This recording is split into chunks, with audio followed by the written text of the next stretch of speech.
మీలో పెద్ద కొడుకు ఎవరన్నా? నేనే.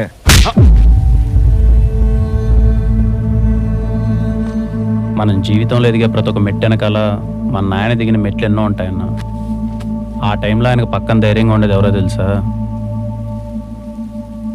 అమ్మన్న. అలాంటి అమ్మ నలుగురిని కనీ సాకి పెంచిందే నలుగురు కలిసి 4 మెతుకులేలేరా. అమ్మ అందరికి ఉండదన్నా, ఉన్నప్పుడే చూసుకోవాలి. పోయాక పేపర్లో యాడ్ వేస్తాం, గట్టిగా సమాధి కడతాం, ఊరందరికి పిలిచి భోజనాలు పెడతాం అంటే దండగన్నా. లేనప్పుడు చేసే వీటన్నిటికన్నా ఉన్నప్పుడు పెట్టే ముద్ద గొప్పది. తనని బాగా చూసుకోండి. ఇప్పటికైనా మారండి.